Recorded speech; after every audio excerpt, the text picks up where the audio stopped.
di dunia usaha yang saya jalani itu kita ketemu namanya rumus-rumus yang kita tidak temukan di pesantren. Oke. Nah tentunya karena kita sudah punya mental santri tadi harus siap menjadi apapun, ya so must go on. Alhamdulillah.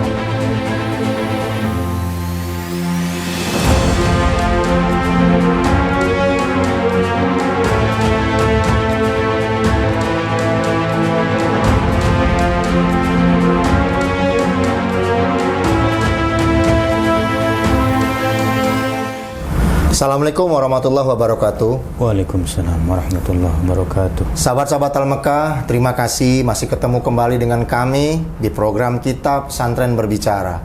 Sahabat-sahabat Al-Mekah, hari ini saya telah diundang oleh Gus Ipul, yaitu salah satu santri yang mengembangkan banyak tentang hal bisnis di dalam dunia Islam maupun di dunia travel.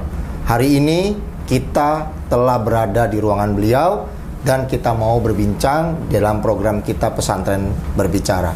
Assalamualaikum. Waalaikumsalam warahmatullahi Apa kabar Gus? Alhamdulillah. Sehat ya? Baik-baik. Udah lama kita nggak ketemu. Lama banget. Dan hari ini terima kasih kami tim dari Al-Mekah Media Center sudah dapat diterima oleh Gus Ipul. Dan ada beberapa hal yang ingin kami bincangkan karena ini menarik buat supaya keluarga kita di pesantren maupun di luar sana mengetahui apa yang sering Gus Ipul lakukan di dalam dakwah untuk kedepannya. Bisa nggak sih diceritain sedikit, Gus, bagaimana sih dasar mula pertama kali bisa sampai seperti ini sekarang ini? Ya, terima kasih Om Kiki udah bisa silaturahim nih.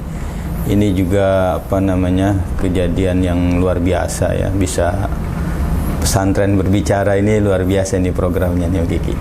Saya itu punya bisnis utama itu bukan punya bisnis utama ya.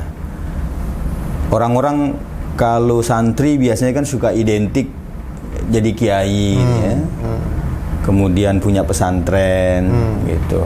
Nah, saya kebetulan sejak selesai jadi santri itu terjunnya di dunia usaha sih. Walaupun memang idealnya di dalam usaha itu gimana caranya kita tetap menjaga nilai-nilai santri. Sedikit apapun yang kita lakukan nilai dakwahnya tetap ada. Makanya saya waktu itu memutuskan untuk bekerja melayani, menjadi khadim, menjadi pelayan orang-orang Islam yang ingin menunaikan ibadah umroh atau haji. Oke. Gabunglah saya di dunia yang sekarang disebut dengan dunia pertravelan. Sebetulnya secara pendidikan linear itu tidak ada. Santri kemudian jadi traveler atau santri jadi pengusaha travel. Itu sebetulnya secara kurikulum pendidikan mungkin tidak ada ya. Tetapi karena memang di dunia pesantren ya secara tidak struktur ternyata mempunyai kurikulum yang santri itu harus siap pakai gitu Pak. Betul. Jadi bukan hanya multi talent tapi harus multitaskingnya luar biasa. Bayangin aja yang kita di pesantren itu biasanya belajarnya utawi, iku gitu kan. Betul. Ngomongin i'rob, ngomongin kalam, ja'a zaidun dan lain sebagainya gitu. Kemudian di dunia kerja, di dunia usaha yang saya jalani itu kita ketemu namanya rumus-rumus yang kita tidak temukan di pesantren. Oke. Nah tentunya karena kita sudah punya mental santri tadi harus siap menjadi apapun, ya so must go on. Alhamdulillah saya itu sejak selesai pesantren dari tahun 95 kemudian punya pengalaman memang kebetulan sekolah di Mesir di luar negeri sampai tahun 2000. Oke. Dari tahun 2002 saya sudah terjun di dunia pertravelan umroh haji ini Pak Brengki. Oke. Jadi gini, kalau kita lihat flashback ke belakang, dari mulai selesai kuliah ataupun sekolah di mondok lah kita bilang, sampai dengan kondisi saat ini kan pasti kan penuh dengan pengorbanan. Betul. Dan otomatis banyak kan hiruk pikuk dari keluarga kira-kira pernah menyetujui nggak sih? Maunya kan anaknya tuh jadi ustadz kan begitu, atau membangun satu pondok pesantren, atau larinya tetap di dunia pesantren. Kenapa mau ikut ke dunia pertravelan? Ini pertanyaan menarik betul nih sebetulnya. Dan ini saya kira juga mungkin akan ditemukan oleh beberapa alumni santri. Karena memang kebetulan waktu itu sih belum ada namanya kayak sekarang kan program pemerintah banyak tuh kemandirian pesantren. Betul. Yang mestinya kalau saya mau mengkritisi, sorry agak ke depan sedikit, harusnya juga nanti membentuknya bukan kemandirian pesantren, tetapi kemandirian santri after dia selesai mondok, kan begitu. Nah sekarang sih alhamdulillah di pesantren sudah diberikan kegiatan-kegiatan skill ya untuk pesantren. Waktu zaman saya kan belum ada. Sekarang udah ada BLK, ada yang lain-lain. Makanya pas saya memutuskan untuk terjun di dunia yang menurut orang tua saya, menurut saudara-saudara saya ini bukan fak kamu gitu kan. Ya tetapi saya bilang inilah Kak yang kita hadapi. Bayangkan biasanya memang kalau kita pulang dari pesantren atau selesai kuliah yang menjadi problem utama adalah penyaluran pengaspirasi tenaga kerja, biasanya begitu Pak. Kecuali memang ini mohon maaf ya, saya bukan menyesali punya keluarga dan orang tua, karena saya memang basicnya keluarga saya tidak punya pesantren gitu kan begitu. Jadi mau tidak mau kalaupun tawarannya harus mengamalkan ilmu di pesantren yang bukan yang notabene-nya kita ngajar gitu. Itu waktu itu memang terbentur persoalan bahwa kita ini butuh ekonomi yang bagus.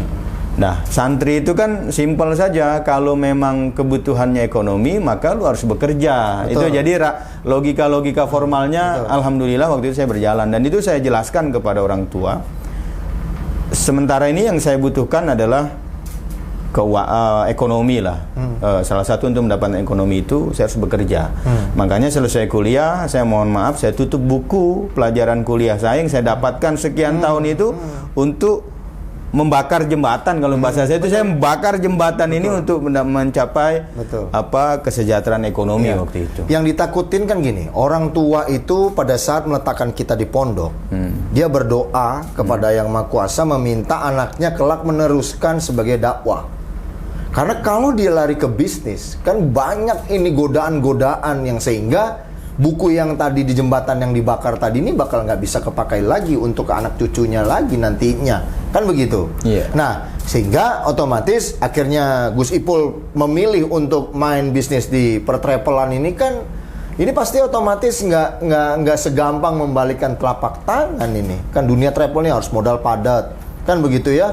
Dan kita harus punya link. Sementara kita baru keluar dari pondok saja nih, kita tahunya belajar agama berdasarkan kaidahnya kita gitu loh. Nah ini siasatnya Gus Ipul untuk mengarahkan, meyakinkan orang tua bisa di dunia pertravelan sampai sekarang ini gimana? Ya ini juga pertanyaan yang luar biasa nih. Kalau anak-anak pondok saat itu pas mereka keluar mungkin jawabannya juga sulit ini untuk menjawab ini. Tapi memang di pesantren itu yang saya alami itu dan yang saya rasakan itu tidak hanya memberikan pelajaran buat kita tentang bagaimana caranya bisa mengaji, bagaimana cara dakwah dalam arti ceramah ya. Saya bersyukur gitu pesantren ya, walaupun pesantren saya waktu itu di jauh ya di Banten gitu, saya Bekasi. Ternyata di sana diajarkan, bahkan saya ingat betul salah satu ucapan Pak Kiai saya almarhum Mama Ma'ani itu. Dia selalu bilang Mama Ma'ani Rusdi ya, salah satu pesantren di Malnu Menes di sana. Dia bilang bahasanya itu, kalau orang kan suka mentokohkan, kamu harus jadi seperti si A, si B gitu. Kalau Mama Ma'ani itu bilangnya, kalau kamu sudah selesai dari pesantren, motivasinya adalah kun kal kaung wala takun kal maung. Artinya? Nah itu sampai foto beliau saya ada tuh. Nah salah satu foto beliau yang di samping Pak Karno itu. Jadilah kamu seperti kaung, ya orang Sunda itu kalau kaung itu apa? Semua dari dahan, lahan, semua kayunya semua bermanfaat. This is you santri, tolabah itu santri itu didoktrinnya seperti itu saya. Tidak hanya bisa ngaji, tapi kaung itu semuanya kepake. Ininya kita bisa jadi gula, air dan lain sebagainya. Wala takun kal maung, jangan cuma jangan kamu seperti macan. Ya macan ngaum tapi ditakutin orang. Orang lihat maung juga takut gitu, menghindar dan lain sebagainya. Tapi bagaimana caranya? Yang saya dapat itulah bagaimana caranya di situasi apapun seorang santri itu setelahnya harus mampu beradaptasi itu Pak.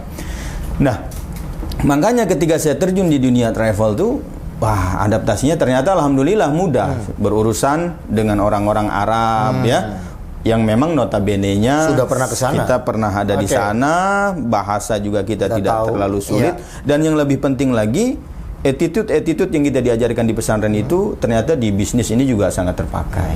Dan satu lagi, saya yakin itu gini Gus.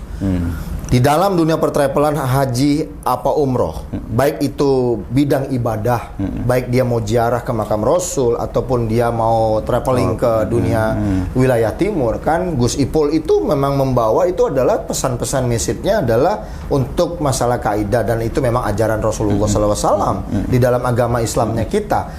Nah, kalau kita udah menjumping up ke sana orang tua dan akhirnya melihat sekarang kan hadiahnya dia ada sekarang kan udah seperti ini nih, kan begitu. Nah, pesannya Gus dari tadi saya ambil gini, janganlah kita itu setelah habis mondok kita nggak bisa jadi siapa-siapa. Dan ini banyak Gus.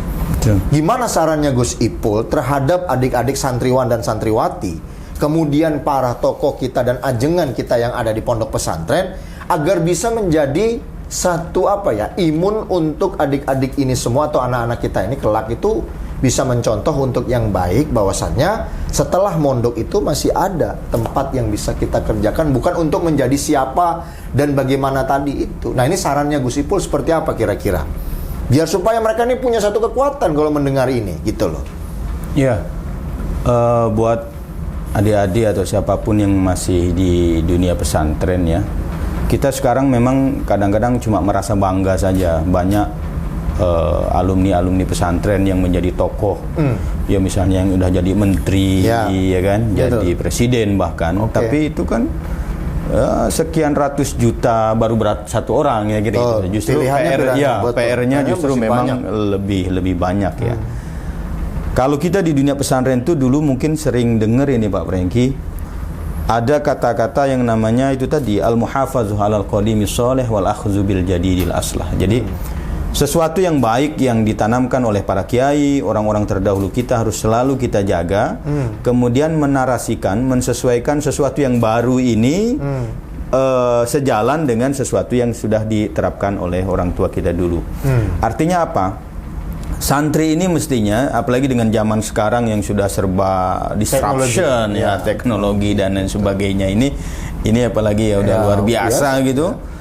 Nah, santri itu harus mampu menyelaraskan, mengikuti perkembangan ini, dan itu tidak dilarang oleh agama. Jadi santri untuk mengerti tentang algoritma, mengerti tentang dunia teknologi itu sekarang ya sesuatu yang keharusan ya. Tapi keharusan itu juga tidak orang ya santri ini tahulah jangan terlalu ngoyo, tapi jangan sampai kita juga ketinggalan gitu. Jangan sampai tertinggal oleh hal-hal itu. Ya saya bayangkan saja yang tadi saya cerita di awal itu, di pesantren kita diajarinya al-kalamu utawi, terus kemudian ketemu dengan dunia penerbangan saja saya harus ketemu dengan Alpha, Beta, Charlie, Mama, Leo dan lain sebagainya. Bahasa-bahasa itu yang kita tidak temukan di pesantren. Tapi pada dunia nyata saya ketika mengetahui itu alhamdulillah cepat beradaptasi. Makanya saya selalu bilang mengikuti kegiatan sekarang ketika kita menjadi santri, ya memang jangan ya cita-cita boleh gitu Pak. Tetapi ketika cita-cita kita itu tidak sesuai nanti pada dunia kenyataan, kita juga nggak kaget. Ya bayangkan saja, seperti saya juga memang dididiknya, diarahkan itu untuk jadi kiai yang memang nanti berdakwah begini gitu. Tiba-tiba saya ngelihat kenyataannya lain pas sampai di rumah ini. Wah, kebutuhannya orang harus punya kendaraan, punya rumah bagus. Nah, waktu itu memang logika saya dengan saya berdiam, ngajar di majelis atau di apa ini kayaknya sulit nih mencapai ke sana. Makanya saya coba bakar jembatan itu. Oke deh, saya terjun ke dunia kerja saya bilang. Nah, alhamdulillah ini saya bilang blessing juga ya. Kadang-kadang kita juga mungkin doa-doa kita selama menjadi santri itu kan investasi Pak. Betul. Waktu itu kita tidak diijabah bro. Betul. Tapi ketika kita terjun di dunia nyata, ternyata ijabah doa Tuhan tuh baru kita rasakan di saat kita terjun di dunia nyata. Betul. Bayangin saja, 2002, 2003, 2004, 2005 saya masih kerja sama orang. Tetapi 2006 saya sudah bisa menjadi direktur gitu di salah satu perusahaan yang memang walaupun di bidang dan itu tidak ada diajarkan di santri kan? Secara formal tidak ada. Dan memang harusnya itu cuma meneruskan pendahulu kita untuk berdakwah bagaimana mengenai agama. Dan jadi menurut Gus Ipul tuh setuju nggak sih dunia teknologi merambah ke pesantren dan harus mengikuti sehingga berkembangnya informasi yang positif dunia edukasi untuk adik-adik kita dan santriwan-santriwati ini bisa bergerak setelah ataupun di after masih mondok dan setelah dia mondok. Setuju nggak sih? Saya bukan hanya setuju, tetapi saya memang yang mendorong untuk lakukan itu. Sekarang sih alhamdulillah ya, saya lihat perkembangan teman-teman ya. Dulu kalau buku-buku gitu harus selalu diakses melalui kita beli, belanja dan lain sebagainya. Sekarang beberapa kitab-kitab turos saja gitu, kayak hadis sahih Muslim, ya anak Thalibin, ya sudah bisa di-download.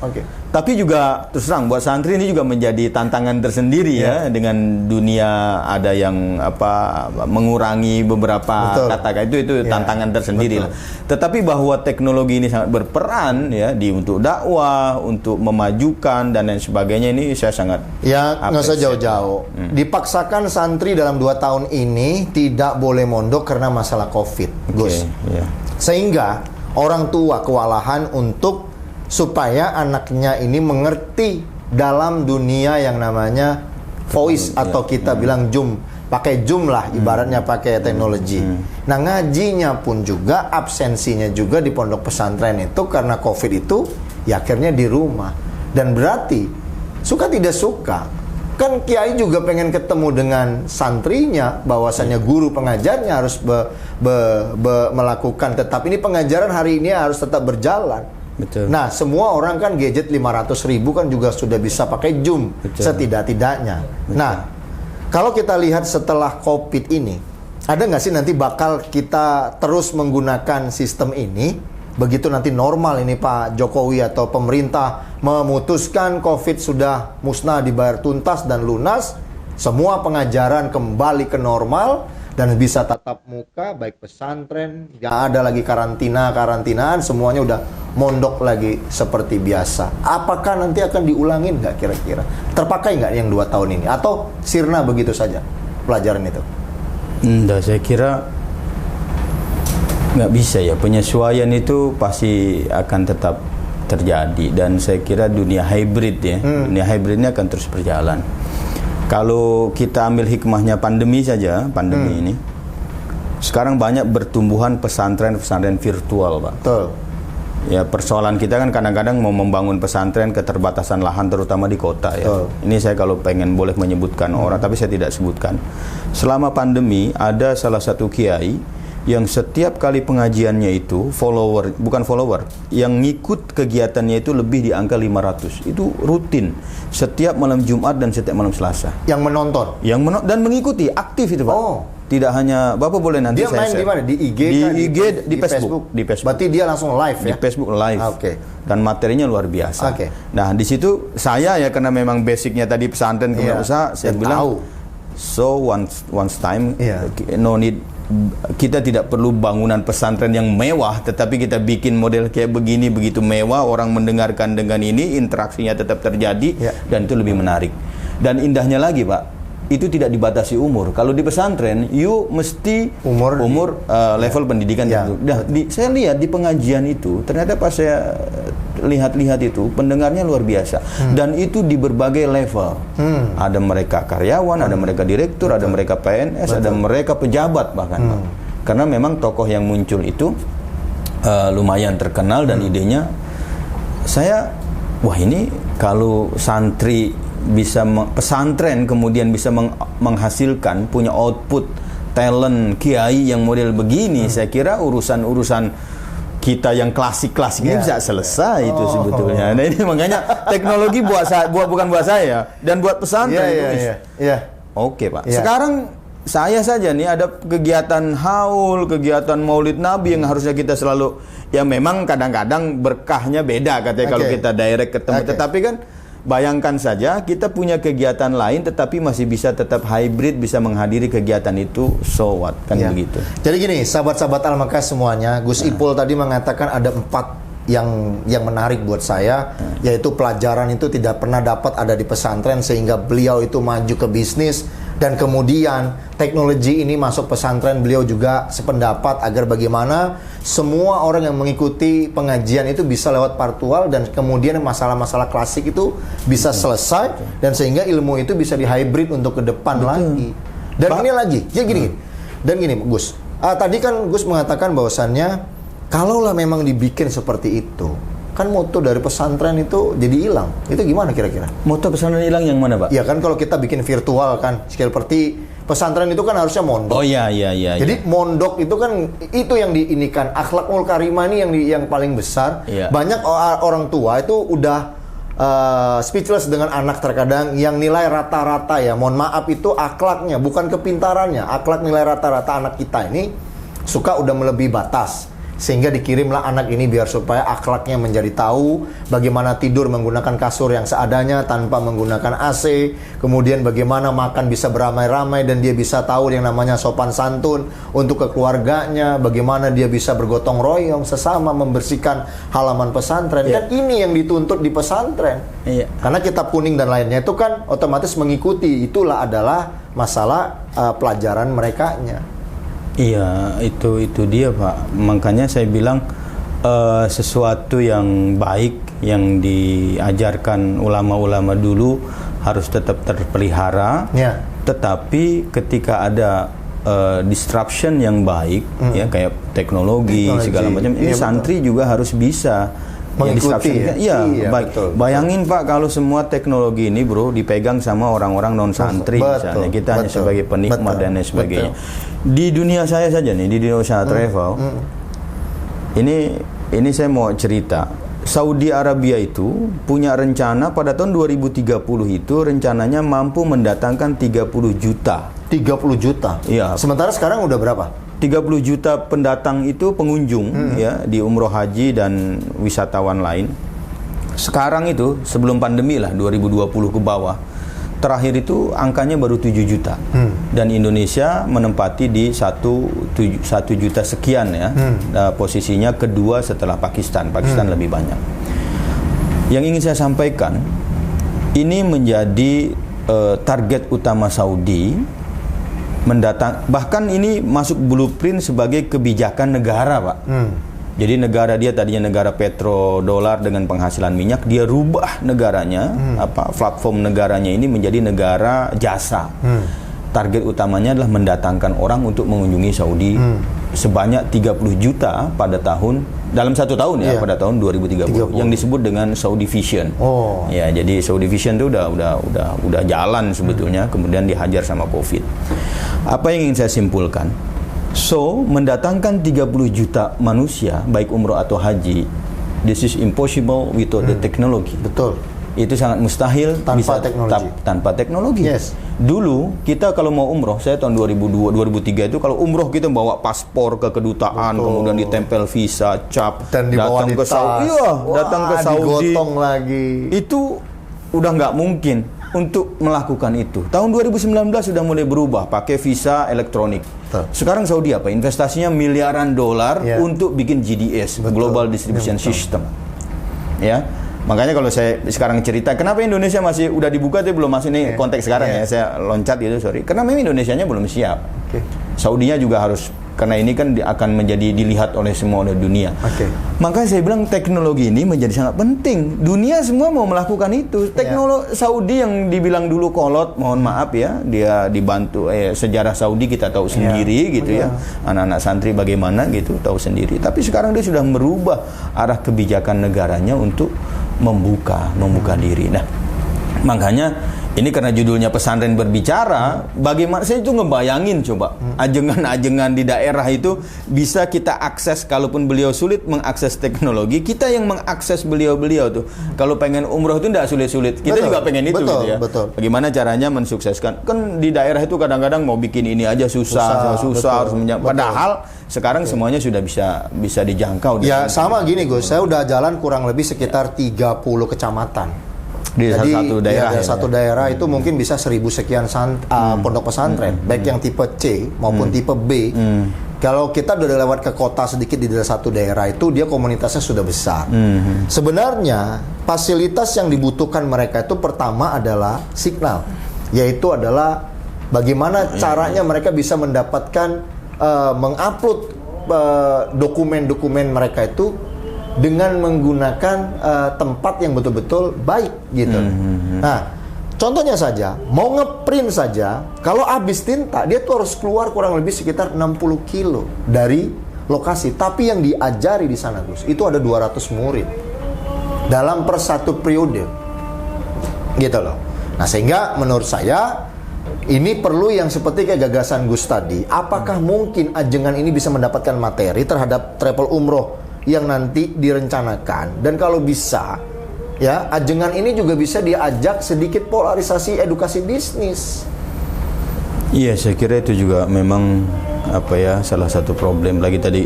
Saya mendengar untuk persoalan printer saja harus sekian kilo. Betul. Gitu kan. Iya. Nah, tapi insya Allah ya pemerintah, infrastruktur kita sekarang sudah, terutama infrastruktur teknologi ya, insya Allah akan mencapai ke semua titik. Jadi sekali lagi penekanan saya kepada teman-teman santri, ayolah, teknologi ini kan terbuka semua saja. Tidak, sekarang itu pengkotak-kotakan jurusan di jenjang pendidikan, saya secara personal tuh, walaupun mungkin subjektif,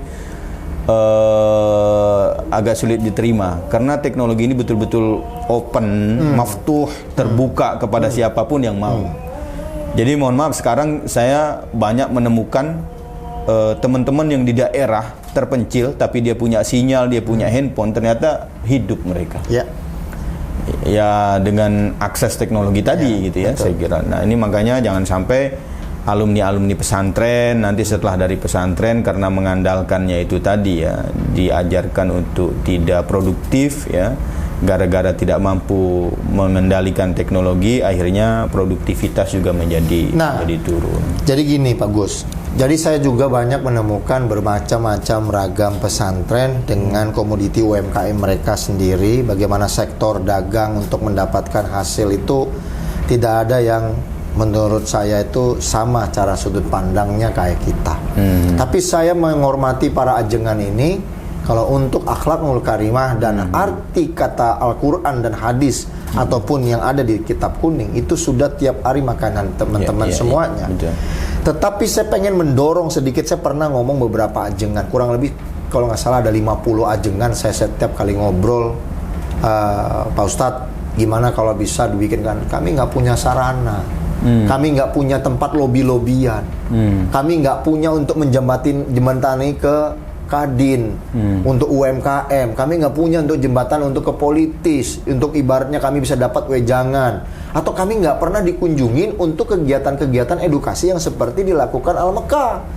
Nah, jadi begitu dengan adanya Al-Mekah datang, jadi tahu dunia luar di sana yang karena mereka tuh nggak pernah lihat kamera segini. Dia bayangkan cuman hanya satu kamera aja diwawancarai, tetapi sekomplit begini tuh mereka itu sampai inilah mental yang betul-betul ditonton orang. Setidak-tidaknya 400 sampai 500 santri ada kiainya di situ. Itu nonton bahwasannya dengan bangganya kiainya itu ada di channel YouTube gitu loh. Di program Pesantren Berbicara. Nah, ini Gus, saya udah meramu ini semua. Saya kepengen bener ada orang-orang di luar sana yang berbaik hati kayak Gus Ipul. Nantinya contohnya seperti kayak kita-kita ini ada mau menyisihkan sedikit rezekinya, tetapi bukan berbentuk materi pun, berbentuk yang namanya edukasi ilmu. Itu diterima loh Gus sama sahabat-sahabat kita di sana. Saya nggak usah jauh-jauh, saya pernah berbicara Gus di suatu pesantren. Saya pernah bilang soal tentang Gus Ipul. Saya udah nanti gini aja Pak Ustadz Kiki, saya kalau misalnya mau berangkat umroh, saya telepon Pak Ustadz, kami ini satu rombongan bisa berangkat. Ya namanya kami hidupnya dari bertani dan berdagang kambing dan sapi, ya kita akan pelan-pelan. Nah, saya katakan kalau bapak-bapak semua dan ibu-ibu, ustazah dan baik ustadz yang lainnya pun mau guru pengajar, baik dari FKDT, kemudian pengajar-pengajaran lain, forum komunikasi diniyah takmiyah, pengen satu narasumber yang betul-betul berpendidikan, berqualified, saya akan datangkan. Yaitu yang saya katakan, saya pengen mendorong klimaks dari pondok pesantren ini bisa dilihat dengan benar-benar, walaupun keterbatasan sesuatu pun mereka tidak kalah trendinya dengan tempat-tempat yang lain-lain yang sudah maju. Nah, itulah Gus harapan saya kepada pondok pesantren. Nah, ini gini Gus, satu lagi Gus, dalam perjalanan bisnis yang Gus Ipul ikutin sekarang sudah hampir mungkin 20 tahunan lah ya. Ya, kurang lebih. Kurang lebih kan begitu ya. Kan kita juga bersahabat juga sudah cukup lama. Betul. Apa sih yang menjadi satu barometer perubahan menurut Gus Ipul di tahun-tahun 10 tahun yang kemarin sampai sekarang, baik itu di zaman sekarang dan zaman dulu, baik di agama, di politik, di bisnis yang saat ini, Gus? Bisa nggak di ini kan sedikit biar dapat rangkaiannya, Gus?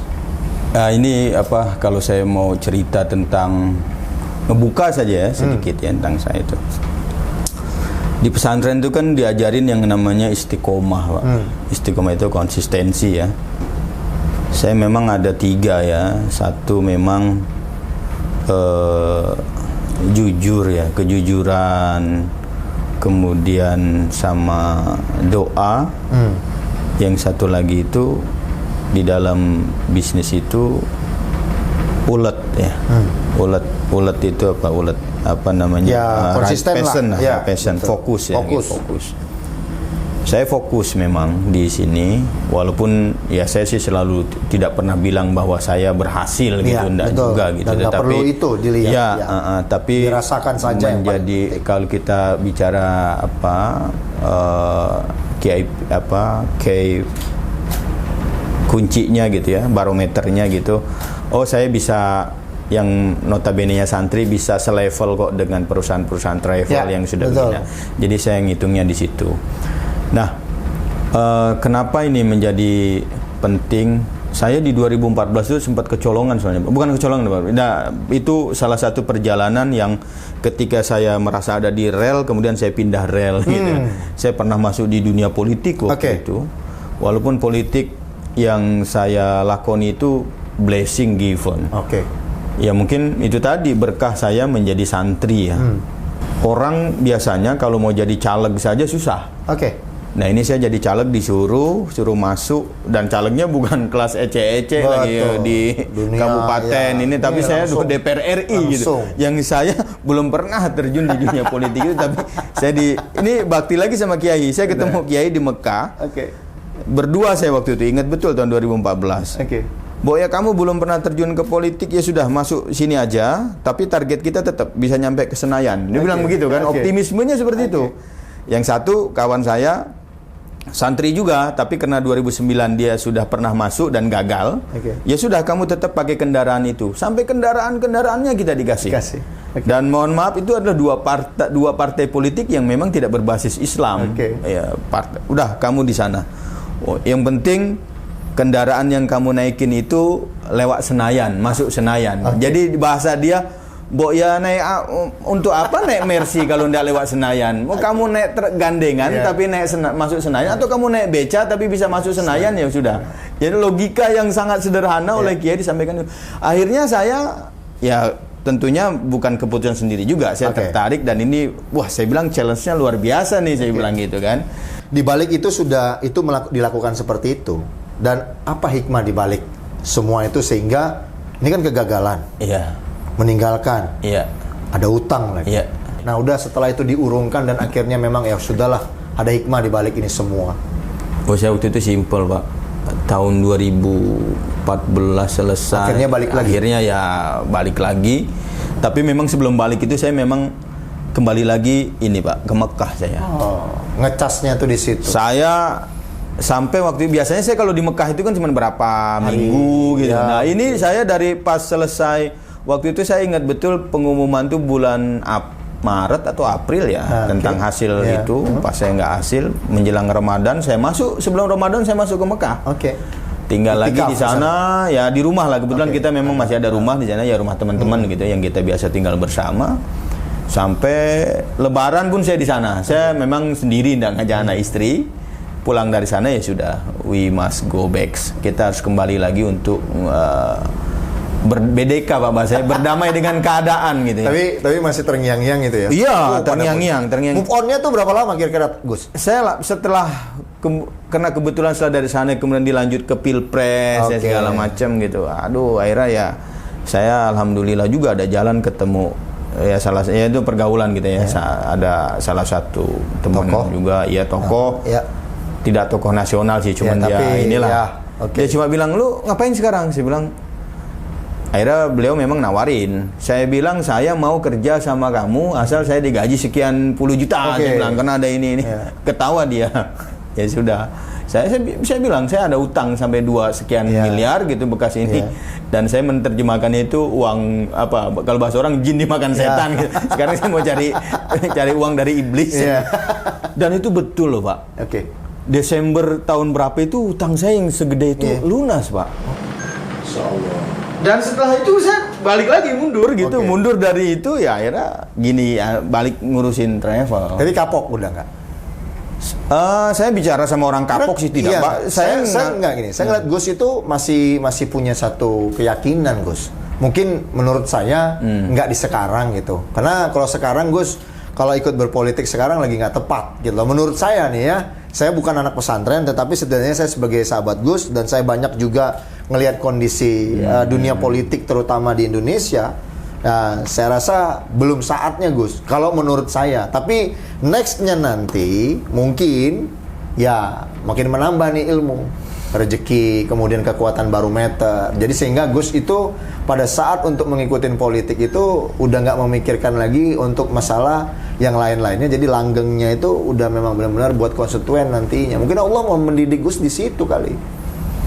Saya bukan tidak tertarik ya. Alhamdulillah nih kembali lagi berkah jadi santri. Saya pengennya, bukan kepengennya, memang selalu berusaha bahwa apapun yang kita lakukan itu harus memiliki dampak positif, menghindar dampak yang negatif baik buat kita, keluarga dan masyarakat gitu. Jadi sekarang alhamdulillah setiap kali mau melangkah suatu yang besar, ya misalnya mau terjun di dunia politik atau mau bikin apa selalu mikir itu, Pak. Saya alhamdulillah kemarin tahun 2019 kalau judulnya politik itu ditawarin lagi. Ditawarin lagi? Ditawarin lagi dan Dengan satu gerbong yang sama? Beda, pasti beda. Udah ya, lari ke kita kan? Beda. Kemudian dia juga sudah melihat kapasitas saya, dia melihat ini bahkan di satu dapil yang memang secara kalau tahun 2014 kan saya dapil ngikutin yang menentukan. Kalau ini saya bisa milih gitu. Saya udah di depan gitu dan saya juga istri udah ngelarang kayaknya. Bukan istri, tapi alhamdulillah saya sendiri. Oke. Dan saya menganggap bahwa politisi apapun kalau memang dia backgroundnya santri, mestinya, mohon maaf nih Pak Franky, mestinya dia membawa misi juga yang sangat baik gitu. Nah saya khawatir, saya bilang ya sudah karena judulnya perjuangan, saya tidak perlu masuk jalur wilayah politik lah, saya bilang gitu. Saya biar masuk yang lain saja gitu. Makanya tadi yang Pak Franky bilang, banyak ajengan-ajengan di daerah yang pengen pengen wisata.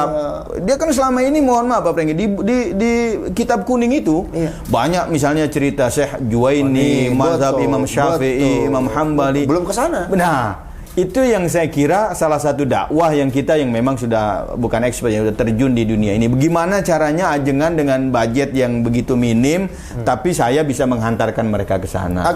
Nah, itu saya kira lebih bayangin aja Pak. Lebih ini ya, itu lebih. Tadi kan Pak Franky juga bilang, saya Gus kalau lihat ajengan-ajengan di daerah itu akhlaknya, sholatnya, segala. Ya kan mohon maaf, kadang-kadang mereka Islam itu kan rukunnya ada 5. Betul. Dia melaksanakan syahadat nomor 1, sholatnya luar biasa, ya kan, puasanya apalagi, zakatnya mungkin agak ini. Haji bagi imam. Umroh dan hajinya mungkin. Nah ini saya kira kalaupun sedikit saya ingin berdakwah secara aplikatif gitu. Nah mungkin di wilayah-wilayah itu, alhamdulillah sih memang beberapa ya kita walaupun tidak ya tanda kutip membantu banyak gitu, tetapi memberikan jalan ya kalau air besar gitu, tapi kita tapi lumayan Gus. Contohnya begini Gus.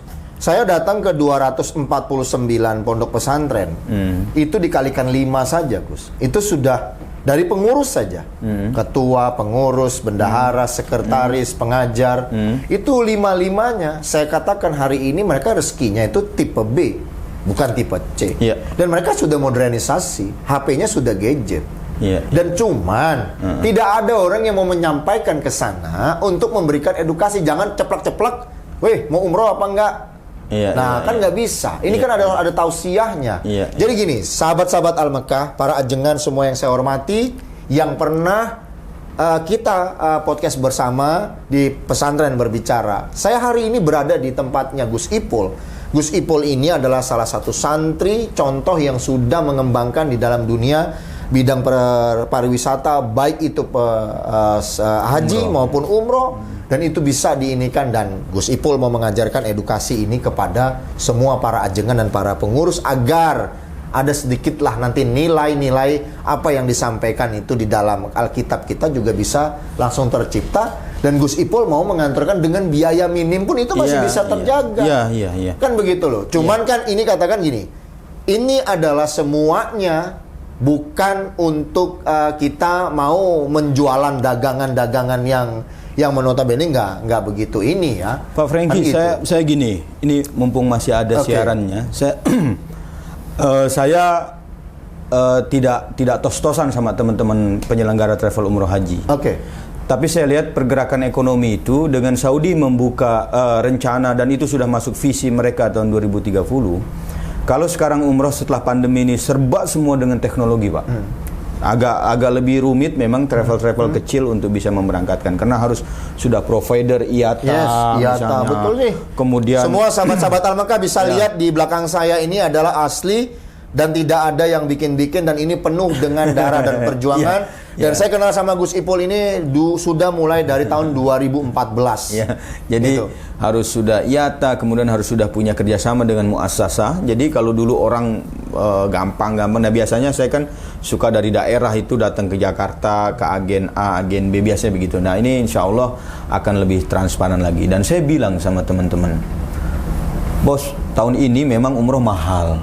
2000 sekarang 2021, tapi saya bukan berani taruhan, tapi kita main jitu-jituan memprediksi ke depan. Saya bilang mestinya umroh akan lebih murah dan sangat murah pada tahun 2025, 26 atau 2024. Kenapa? Dan karena semuanya udah serba teknologi. Sekarang mana ada yang pakai teknologi menjadi mahal? Betul. Saya bilang semua gitu. Lebih murah. Saat ini pandemi, biasanya orang ke Turki itu dengan biaya 18 juta, 19 juta. Sekarang dengan 11 juta 500 sudah bisa ke Turki? Ke Turki dan 10 hari. Kenapa? Karena semua aksesnya gampang. Turki sudah membuka kerjasama yang bagus dengan Indonesia, visa serba online, kemudian pemerintah juga punya program mendatangkan sebanyak-banyaknya wisata. Berarti di dalam negeri mereka juga kan bikin rapi, Pak. Dia subsidi orang-orang pariwisata, hotel nggak boleh jual mahal-mahal karena negara sudah punya program ini. Bayangin aja Saudi, saya bilang kan begitu. Nah ini analisa saya. Mohon maaf loh, saya berbicara sebagai santri yang tidak punya background sekolah ekonomi gitu, Pak. Ini apa? Ya itu tadi, kalau santri saya selama 5 tahun, kemudian saya kuliah juga 4 tahun. Nah, di dunia travel ini saya udah hampir 20 tahun. Jadi pengalaman ini saya tahu, pernah merasakan. Dan saya memprediksi karena nanti itu akan bisa semuanya. Kenapa saya bilang? Jadi tahun 2024 ke sana saya sudah yakin teman-teman ajengan yang sudah tidak gaptek dengan teknologi itu bisa input sendiri kalau dia mau pergi umroh. Sekarang ini kan masih berlaku B2B. Jadi tidak perlu lagi berangkat dulu ke kota, habis itu berau ke Jakarta, tapi habis itu cari agent lagi. Tapi kan terus terang, kalau itu diberlakukan sekarang, ini sebenarnya secret pembicaraan, tetapi karena saya ini santri, bayangin aja kalau ajengan yang dari daerah terpencil atau kiai dari daerah, tetapi dia paham teknologi, kemudian dia input sendiri, bisa langsung terbang, kayak kita beli Traveloka, Pak. Betul. Kita bisa sendiri, mau sana kita beli tiket dari Bandung, kita lagi ada di Bandung, bisa tinggal ke airport kan. Nah nanti kan rencananya umroh kan seperti ini juga. Bayangin saja kalau ini sekarang diterapin sekarang, kayak saya habis, ya kan begitu, kira-kira gitu. Nah ini makanya butuh memang. Tetapi jawaban-jawaban ini kan akan dijawab juga oleh pemerintah dengan teknologi. Dan pergerakan teknologi itu sangat cepat. Tapi kan setidaknya gini, teknologi pun dibikin dan dibangun, itu semua juga pasti ada kapasitasnya. Ya contoh Bukalapak, kemudian yang lain-lainnya, startup kita juga, kan itu semuanya masih bisa kita inikan, dan masih banyak lagi teknologi yang lain nanti bisa dilakukan kan. Saya ngebayanginnya gini, Pak. Sekarang itu kan kita punya kondisi ajengan, kiai-kiai di daerah itu kadang-kadang kalau disuruh ada orang walimatul arus, pernikahan. penceramahnya Ustadz Anu, Ya, dia berani betul. ceramah karena dia sudah pernah nikah. Betul. Nah besok ada tetangganya yang mau pergi betul. umroh, Belum mau suruh umroh. acara walimatus safar, Ya, dia mau ceramah dia bingung Pak. Nah karena dia belum pernah umroh kan, atau bercerita tentang. Oke. Nah makanya saya bilang mudah-mudahan ya kita punya santri-santri kita dibekali dengan itu, dan saya yang memang latar belakangnya santri terjun di dunia yang seperti ini akan bersinergi yang luar biasa. Insya Allah Gus. Nah, Jemba ini harusnya pesantren bicara ini harus lebih jauh lagi nih, Pak. Insya Allah, mudah-mudahan. Komunikasinya Ya. ke para kiai-kiai, Betul. pesantren-pesantren yang Insya ada Allah, di pedalaman mudah-mudahan. gitu, Betul. biar suara mereka bisa didengar oleh Banyak alumni-alumni yang memang sudah Betul. di kota-kota besar lah gitu, saya kira itu. Gus, dengan program pesantren berbicara, apa sih saran dan kritik dari Gus Ipul terhadap kami Al-Mekah Media Center biar tetap terus mengudara? Saya kira ini Pak, saya pengennya Pak Franky dulu sering bilang kerjakanlah sesuatu itu dengan cinta gitu. Betul. jadi jangan dulu deh yang lain-lain mikirin karena ada potensi materi dan lain itu, jangan. Saya yakin Pak Franky tidak begitu, tapi karena berjalannya dengan cinta, kerjakan sesuatu dengan, ya kalau kita ngerjain sesuatu sama cinta itu kan udah nggak pernah kenal lelah. Betul. Pak. Apalagi ini kan kita juga ingin berupaya untuk ada muncul dakwah amar ma'ruf, bukan cuma nahi munkar ya. Amar ma'ruf. Taklim, memberikan edukasi sehingga itu memiliki manfaat yang luar biasa. Nah, cinta sama kemanfaatan ini kan. Ya, insya Allah. Saya sih, kalau cuma baru setahun, oke, jangan dulu lah 2 tahun. Kalau orang pesantren itu Pak Franky bilang yang namanya istiqomah itu paling tidak 7 tahun. Walaupun itu menurut saya terlalu lama. Istiqomah itu 7 tahun. Paling tidak teruji. Makanya saya bilang, keluarga saya, istri saya kemarin waktu saya ke politik itu selesai itu komplain, dia cuma pengen begini, Pak. Lu ndak pernah di dunia politik, tiba-tiba pengen, ndak bisa dunia instan seperti itu. Kecuali lu pengen terkenal, ya sekarang kan lagi rame nih podcast gitu ya. Gini. Nah ini dunia pesan ini kan udah judulnya sudah bagus banget, kelihatan edukasinya. Saya kira tidak ada kiat dan harus dari dalam, kedalaman keikhlasan dan kedalaman rasa mencintai itu Pak. Nah jadi bahasa cinta itu yang harus selalu dijaga gitu. Dan itu berarti harus terus mengudara. Iya, harus terus mengudara. Bisa memberikan ini. Dan nanti akan terus berkembang, mestinya harus berkembang. Mudah-mudahan. Ya saat ini kita yang diperjuangkan Pak Franky ini memang berjuang dari bawah. Jadi pesantren-pesantren di pelosok-pelosok diajak bicara. Once time, you harus dari atas. Itu sudah ditunjukkan sama Allah juga sih sebenarnya. Nanti jalan akan banyak yang sekarang ini mau bergabung dan mau collab dengan kita. Tinggal waktu memang harus kita susun dengan baik. Karena saya juga Gus bekerja ini nggak hanya sebagai konten kreator saja nih sekarang untuk mengedukasi. Di dunia pesantren Pak Franky, jadi kalau ada orang ibadah, wirid segala macam itu ada namanya murid. Ya kan, makanya kalau anak SD itu disebutnya murid SD. Murid SD. Murid itu orang yang menginginkan ilmu. Tapi kalau ada satu titik tertentu, ada namanya murad. Murad itu diinginkan Tuhan. Jadi kalau Allah sudah menginginkan sama itu, ada selesai. Nah saya kepengennya ini pesantren bicara ini pada posisi murad nanti. Sehingga mohon maaf, nanti dipanggil sama Wapres gitu, Wapres pengen podcast sama Pak pesantren bicara ini. Insya Allah, mudah-mudahan. So one time saya bilang satu waktu pasti akan begitu. Yang penting itu tadi, passion, ikhlas Ini sorry nih, saya ngajarin bukan. Tapi benar, menurut saya gitu. Saya mau tambahin lagi, sorry Pak. Saya kemarin diskusi sama teman saya, kebetulan besok dia mau berangkat ke salah satu negara sebagai duta besar. Orang semuanya kontroversi dengan beliau dan saya orang paling di depan untuk membela beliau. Ketika Pak Jokowi menentukan beliau jadi dubes. Wah, tang. Nah, alhamdulillah walaupun Pak Jokowi nunjuknya ke sini karena ada kontradiktif, akhirnya rame orang, akhirnya dipindahkan ke sini. Saya cuma bicara sama beliau karena saya juga berteman lama. Bro, gue salut sama lu. Lu istiqomah di politik. Ini yang baru ini ya? Yang baru. Ini yang baru yang mau dikirim ini kan? Santri Pak, santri itu saya bilang you istiqomah. Jadi gue nggak mau banyak komen orangnya. Ya jabatan apa. Tapi gue cuma bilang selamat, lu istiqomah di politik. Lu mau nulis buku judulnya dari pengamat menjadi diplomat, lu last but not least lu istiqomah di politik. Dari tahun berapa lu di partai di sini? Oh, tahun sekian. Oh, sudah. Dan ini adalah given yang memang Tuhan yang murad. Negara ini membutuhkan lu gitu dia bilang. Nah, itu salah satu contoh yang nyata saya kira depan saya. Makanya saya sekarang sudah nggak mau aneh-aneh. Gue kalau masuk politik sekarang udah terlambat. Energinya sudah berbeda, Pak. Oke. Ya, jadi Gus, saya kira. terima kasih ya, thank you, atas bincangnya Pesantren Berbicara. Mudah-mudahan doanya dari Gus Ipul bisa mengudara untuk mengedukasi banyak para ajengan dan para santriwan-santriwati dan orang banyak di luar. Sahabat-sahabat Al-Mekah, terima kasih. Jangan lupa like, share, komen, subscribe, dan tekan loncengnya di TV Al-Mekah. Dan tetaplah terus mengedukasi, dan kita akan ketemu dengan para ajengan lain, dan kita akan ketemu dengan ustadz yang lain di pondok pesantren yang lainnya. Tetap di program kita Pesantren Berbicara. Assalamualaikum warahmatullahi wabarakatuh. Waalaikumsalam warahmatullahi wabarakatuh.